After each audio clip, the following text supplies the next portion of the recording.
C'est la série continue numéro 525 et Dieu merci, en venant de Lyon, j'arrive sur Bruxelles et là je vois le docteur Alongo, un homme très brillant, vous le connaissez, et puis je vois le colonel Sumbu, Esaïe, un homme très brillant aussi.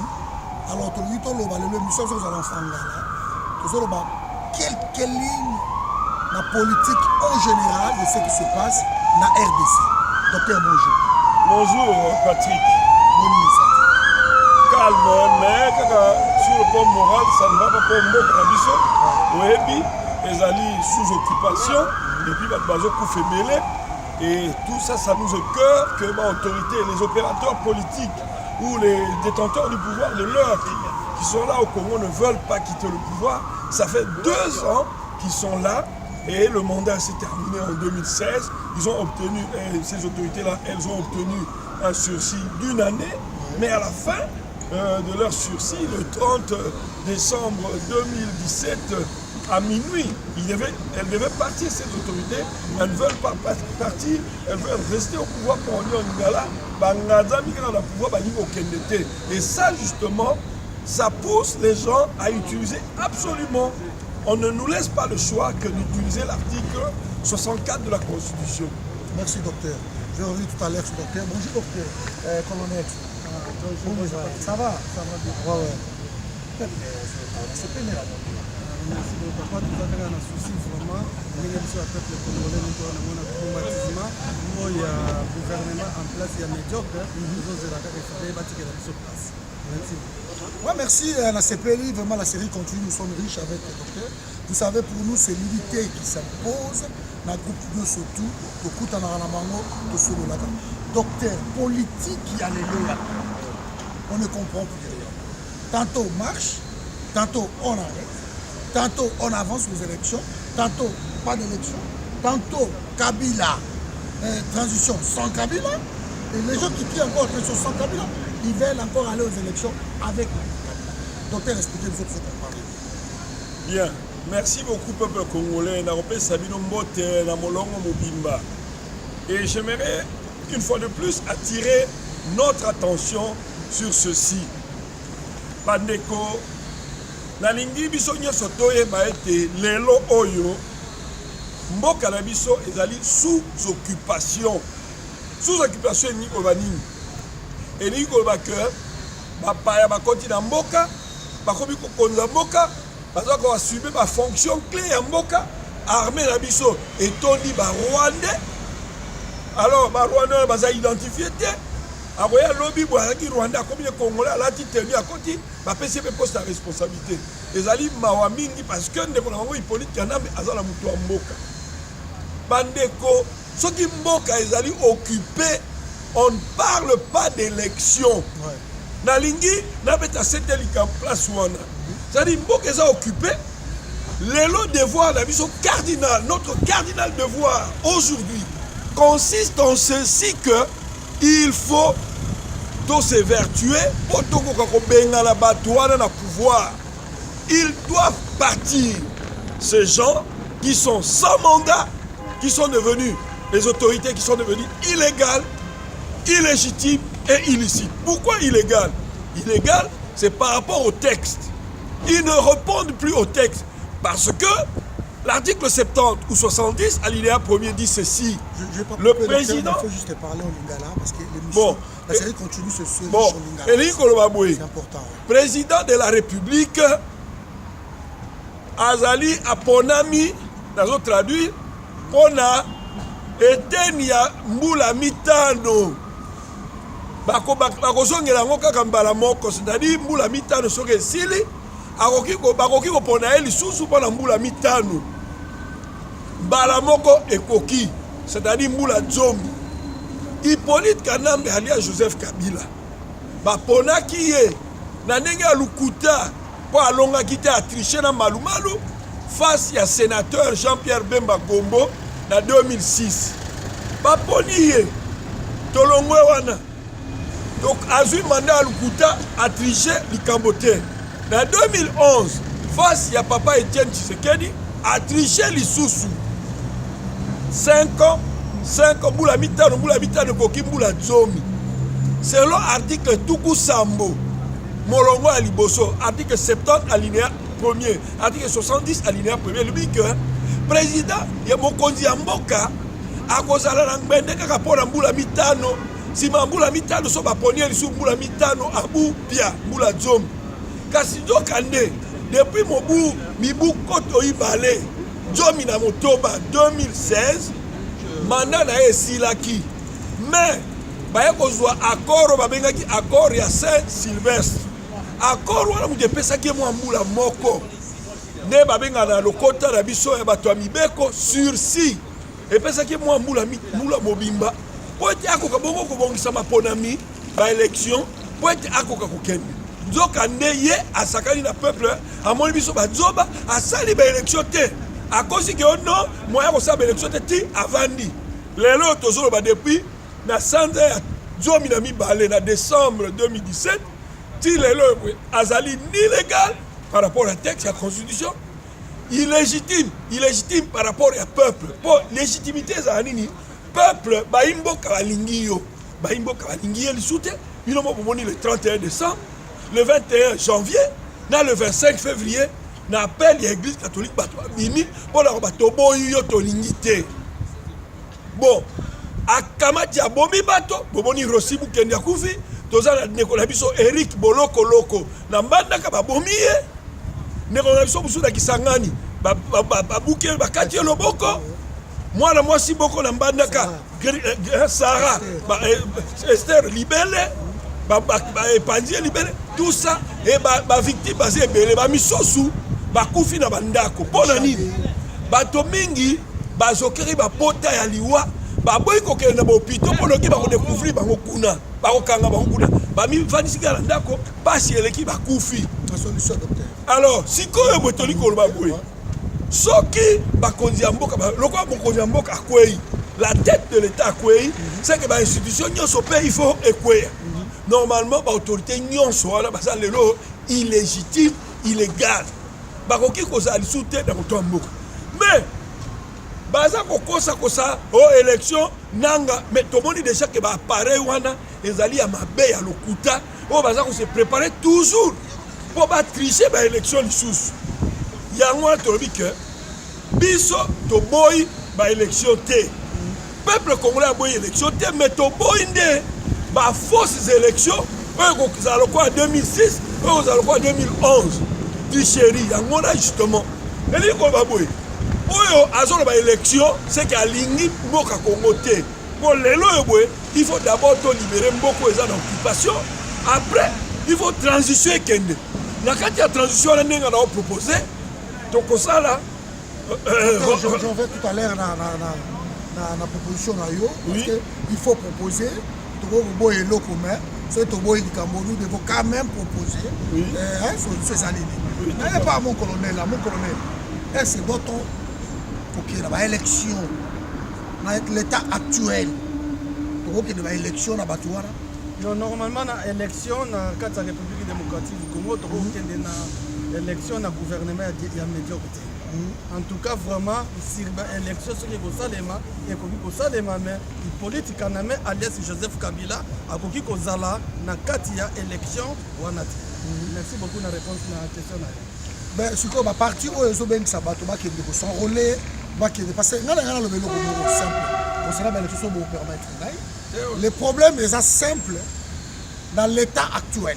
L'état actuel pour gagner ba élection. Même ceux qui Mende en face de vous, Mende c'est le politicien le plus détesté dans RDC à vous battre bino. La machine ya Corneille Nangawana et ça nango kaka ba ordinateur de recharger car notre docteur Along a 100, colonel a 50, balongoli 100 et pas docteur, tu pas colonel à l'équipe. C'est simple.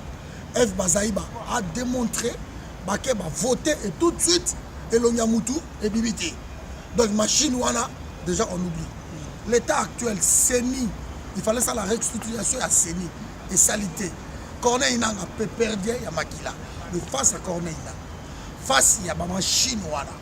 Face à tricherie au Jerusalem, personne ne va gagner les élections face à Kabila dans l'état actuel. Voilà.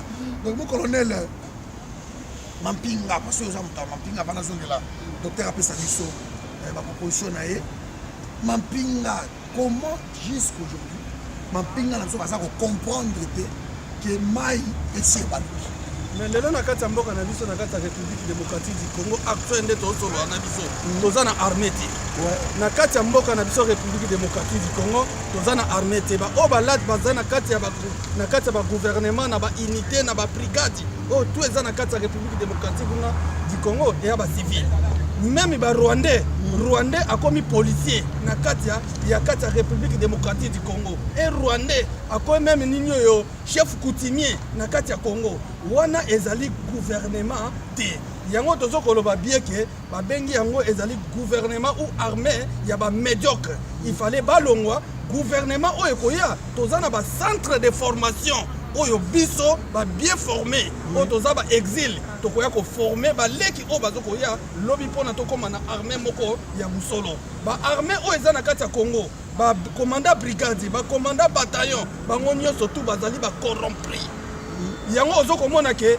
basoda bakomi mikolo mbala mo bakomi kotake population or que militaire azali mpona protéger population maintenant oyo ezokosalema lelo ezali vraiment yango te papa journaliste. Merci. Docteur, un mot sur l'armée et puis au PSF proposition, qu'est-ce qu'il faut faire? Bon, d'abord, l'armée doit être une armée nationale, républicaine. Une armée, on est fait à Sima Motote. Et tout ça, Mibeko ya Motote. D'ailleurs, la carte armée même, Bazol Bani. Balobi que, au côté Samibeko, un ordre mal donné ne peut être exécuté dans la carte armée. Au côté Samibeko, ezali malamu. Mais ordre mal donné, c'est pour qu'on appelle sur ordre, alors, les lois, ba conduire na lokwa Hippolyte Kala bazo pesa mibeko ke soki bato babibi na nzela bomoma bango bobeta bango babomi rosimu ke ni pona nini po peuple atelemi na appel l'église catholique po bazala contre balobaki na pouvoir kende mais eza droit moko le plus légitime ya peuple ya ko batolingi yo te soki lelo babeti masasi te na armée wana parler du peuple okwe le même jour parler de la nation. La voix du Zaïre, tout, et au coin le même jour, le peuple a reçu l'aéroport, a reçu un mot. Mais il y a un moment où il y a un peuple qui a des soldats, soldats en Nengoana. Alors, à Kolbate, qui est ordre, il y a un peu de temps, il y a un Nengoana. Ce qu'on sali, il y a un peu de temps, il y a un miko en tant que soldat. Bon, je vais dire ceci, que notre armée, ce n'est pas une armée qui protège le peuple congolais. Or, l'armée Moussa Dangonini protéger les personnes et les biens. Et c'est la police. Mais tout le monde c'est normal parce que l'armée n'a qu'à Rwandais, Tony, les commandants, les Rwandais, les commis, les généraux, les colonels, les outils wap. Les Rwandais, les commis congolais, les commis général. Mais est-ce que nous avons mais nous devons mettre fin à cet état de choses. Il faut bien que ceci là. Bon, côté de la démocratie à solo. Tant que biloko des alliés, c'est aucune élection. Les lobes, on doit surveiller, on doit sécuriser la urne, on doit sécuriser le bureau de vote. Bon, dans la police, dans le service de renseignement. L'état actuel des choses, c'est-à-dire que moi, il y a une élection, sauf aucune élection, vous connaissez déjà vos conséquences. Proposition dans les aboués. Proposition, c'est-à-dire que les loyaux, Congolais, nous sommes à la moutou. Il faut que ça la nyonso poto benga la batuana. Et ils allaient en dehors de la constitution. Parce que la constitution, article 64, ils ont 5 abisso. Donc faire échec dans un groupe d'individus, on va se mettre au pouvoir dans ma case, on va exercer une violation de la constitution. La constitution, elle dit que Souka, 2 mandats. Il y a un Kenelero. Et ça en violation de la constitution. Donc il faut peuple congolais, bissonios. Et ça, les soldats. Bino bola pakindai liboso na drapeau na se drapeau pour okengele kolo pour okengela Hippolyte Kala mbete d'abord aza mopaya aza rwandais comment est-ce que vous okengela comment est-ce que vous protéger pouvoir rwanda ngana robaki awa il faut que l'armée soit une armée républicaine une armée nationale et ça pour combattre le peuple pour combattre la mototé et en plus motongo rwandais ata bino mo bande olangai bola pakindai na se drapeau donc il faut d'abord article 64 to benga na batuana. Docteur, de mille manières, soulèvement populaire ou que c'est s'il vous plaît, docteur, l'article 64. Oui. Mais pour l'Obénabatoire, ça demande l'unité à peuple. L'unité à peuple, mais nous avons un problème sérieux. Oui. Déjà, au niveau de la diaspora. Oui. Là, je le fais comme un journaliste. Oui. Mais, au niveau de la diaspora, il y a tellement de sous-groupes, de boutiques au Ebimi. Qu'est-ce qu'il faut faire? Parce que moi, je trouve que la diaspora peut influencer dans l'intérieur et le pays. Mais il faut bien se montrer dans l'exemplaire, tous ensemble. Mais ce qui se passe ici, soulèvement populaire, tu crier dans ma vidéo, c'est soulèvement populaire. Tu crier dans les réseaux sociaux, c'est ça en fait qu'on comprend. L'article 64 peut s'exercer. Mais comment? Oh, on a répondre de Boé. On a répondre Boé. Certes, ce qui, moi, manque il y a unité et Zalaki ou bien Zali. Moi, je pense qu'il faut enterrer H de guerre, mission la diaspora et même Bandero dans le Congo. Tout Sangana, c'est le moment où jamais, tout ça obligé par le sort qui nous est donné. Il y a qu'on s'unir, tout ça condamné à cause de la unie. D'ailleurs, ce qui nous unit est plus fort que ce qui nous divise. Ce qui nous unit aujourd'hui, c'est quoi? C'est la nation. Donc, tout ça obligé, quelle que soit ma divergence, quelle que soit ma division, tout ça, et puis, la ligne, nous allons mettre en garde. Parce que mon division, on est sur la banini, banguna, baso kokota kati na biso, baso panza biso. Et biso peut être à la vigilance. Na kokota directement na mamususu. Comment est-ce que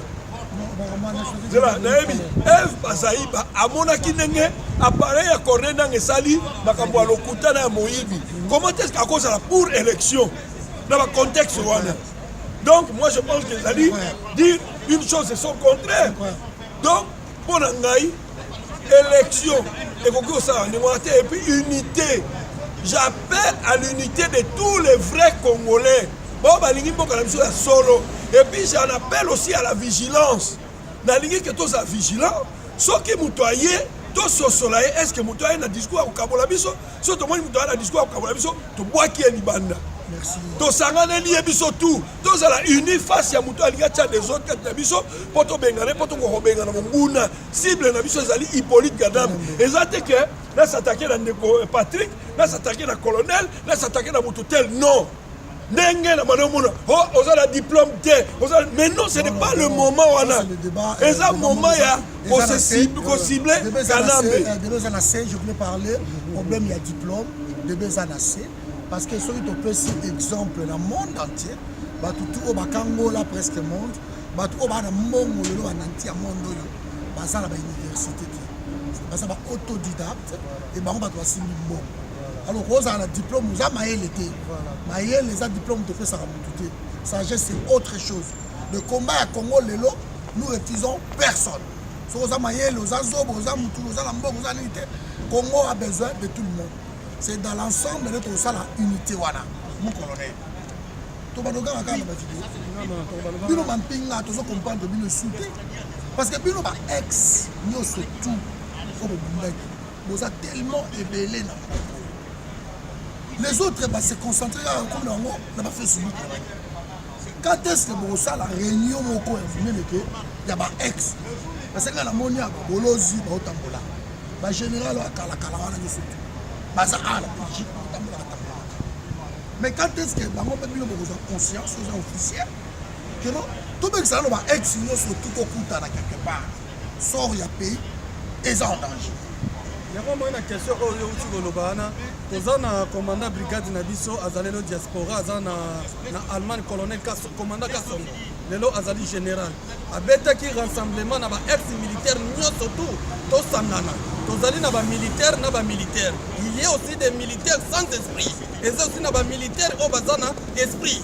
Balobi bien que ordre mal donné, mais ils équitaient à Yangote. Mais tous en a réunion, tous au Koutana, ceux qui ont militaires, bien formés, aux en esprit, quand on a internet, contacter général Kassongo, Azana Allemagne, tous en a réunion, il y a plus de militaires. il fallait quitter ça gouvernement ya militaire où ezali en place dans la République démocratique du Congo. On n'a pas résumé. Merci beaucoup, papa. Merci.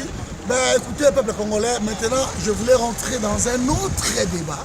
Mais tous les minutes, mouké, congolité ou la nationalité, parce que ce débat est sur face, nous devons faire face. Tous un problème, quel type de candidat? Parce que pour moi, nous avons candidature tout de suite. Tant que dans la transition, la transition là, surtout après. Mais pour moi aujourd'hui, je voulais demander à Docteur Alongo, quel type de candidat va diriger Congo? Et Docteur doit nous parler article 10 de la Constitution et article 72 de 72 alinéa 1 de la Constitution. Et j'aimerais même, Docteur, dans l'article 65 de la Constitution, que 1905 ignorer la loi.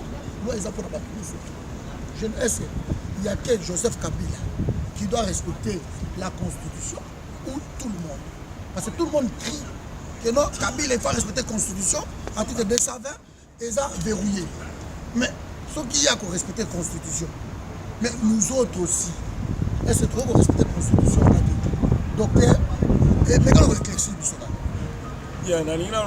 merci mingi ndeko omoni ezali la constitution te respecter mais mibeko nyonso ya mboka parce que constitution ezali mobeko likondi mais code pénal il faut respecter yango code civil il faut respecter yango ba code misusu ebele il faut respecter yango loi électorale il faut respecter yango kasi na ina loba boy omoni ne mboka eza na occupation sikoyo esengeli malamu ete mboka to sikola yango to libérer yango des carcans de la dictature et de l'occupation. So to libérer mboka, qu'est-ce qui va se passer? Yango na ngina pesa moi likanisi na ngai. So qui to libérer mboka lelo, il y aura un vide et que ce qu'on tali bien la droit constitutionnel, on parle du pouvoir constituant absolu ou originaire et puis dans un pouvoir conscient dérivé. C'est-à-dire assemblée constituante, et zali bato basangani pour la constitution. Pouvoir constitutionnel ou bien pouvoir conscient dérivé, originaire ou absolu, zali que ce qui mboke ezalaki jamais la constitution, to mboke bimi la coup d'état, to bimi la révolution, en ce moment bato bako sangana pour la constitution. Et on va bien un pouvoir conscient absolu. C'est-à-dire on établit ou on crée une nouvelle constitution. Mais le pouvoir conscient dérivé, c'est-à-dire que moi que ça déjà la constitution, mais ça la modification de la constitution en ce moment-là. Alors pour Dangaï, ce qui est l'omboka tosikoli yango, puisqu'il y aura un vide comme en 1830 ici en Belgique. Tango, Belgique s'est détachée dans les Pays-Bas, au Tobengi, Hollande, l'Emsoussou. Tango, pour Belgique, c'est une province, il y a Pays-Bas. Mais tant qu'on va se détacher dans 1830, tous les congrès national de Salamaki en Belgique. Tous les désignés pour tous les censitaires et puis capacitaires, tout ça. Bon, les critères, bref, on a tout. Mais pour les critères, on a rassemblé, on a dit que il faut pas s'engager. Nous avons un congrès national en 1830. Biso peut effectivement le Congo, il faut tout ça. Parce que, la Constitution est déjà violée, la Constitution est déjà bafouée. Alors, il faut tout ça. Et ce tout ça, il y a un forum souverain. Souverain pour la la conférence nationale souveraine, c'est-à-dire les décisions qui émaneront de ce forum, de cette rencontre, de cette assemblée. Ça, c'est après le départ de Kabila. Effectivement. Alors, ma décision, on fait ça, des décisions souveraines qui ont des effets erga omnes, c'est-à-dire qui s'imposent à tout le monde. Alors, ce qui est au Sangani, maintenant je vais entrer dans la question de nationalité, dans l'article 72, dans 72, dans l'article 10. Ce qui est au Kotiwana, mission il y a forum Wana, on a un forum souverain pour la sauvegarde de la démocratie congolaise. Mission c'est un, pour préparer l'élection. Transition, pour préparer transition. Et puis, surtout, qu'on légiférer. C'est-à-dire, que ma constitution, il y a 6 cas. pour changer nous sauter article monsieur Salon Malam. Mais l'article ils ont fait problème. Donc par exemple article 72 ou 72 la constitution alinéa 1er. Oui, ils ont le bac. Pour être candidat président de la République, il faut avoir la nationalité congolaise d'origine.